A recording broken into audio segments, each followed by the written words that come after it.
Well, they affect the stocks of the airline that actually had the plane that crashed.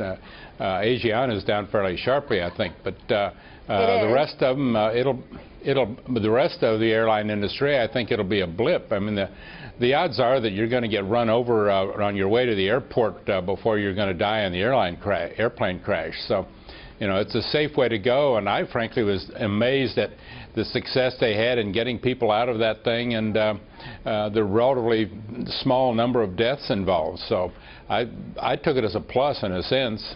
Okay. A positive commentary on the industry. I mean, yeah, when they do crash, I mean, it's big and dramatic, but they probably lost just as many.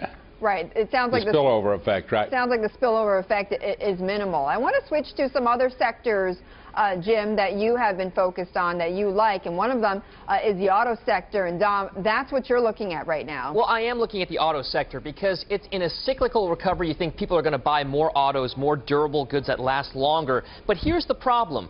Delphi Automotive, Goodyear, those are two big parts manufacturers. Look at how strong they've rallied. Delphi up almost a double, 98% this year. Goodyear up about 43%, far outpacing the S&P 500.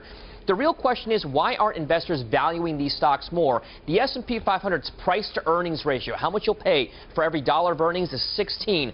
Ford Motor, a huge automaker, is only at 11. And go down to Goodyear Tire, people only want to pay 9 times earnings. The question is, why do people not want to give as much respect to those auto parts makers, Betty? Okay, and Jim, I know you look at some of these auto parts and automakers, but you're looking at the ones overseas.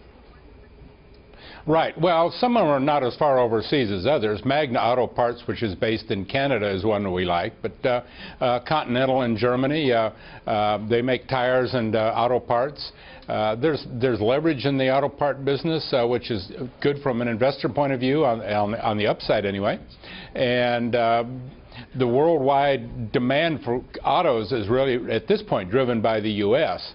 What we're interested in are some manufacturers like Toyota and parts manufacturers. So we think that, you know, that's where the sizzle is short run. All right, Jim, just hang on, because Julie is looking at another part of your portfolio, which is European banks, something I know that Jim has been sort of nibbling on over the last several months. It's been really a tough regulatory environment for many of these European banks, Betty. Just today, we are hearing that the UK Parliament and the UK government are considering new rules, tougher rules for the banking industry, and UK Chancellor of the Exchequer, George Osborne, backed these tougher rules, including potential jail time for quote-unquote reckless bankers, the folks who headed up some of the failed banks, as well as deferred bonuses, Betty. All right, so Jim, why do you like some of these banks? Well, as the economy turns around, the banks are going to do better. And right now, nobody loves them. They're out of favor. And we think the one that we've owned are nibbling at is BNP Paribas in France. We think it's an improved situation. We have some UK banks, but like HSBC and Barclays for their worldwide exposure. But in general, we've been very cautious, particularly about the European banks, and Paribas is kind of our first nibble at the continental banks at this point. So we're not getting carried away yet.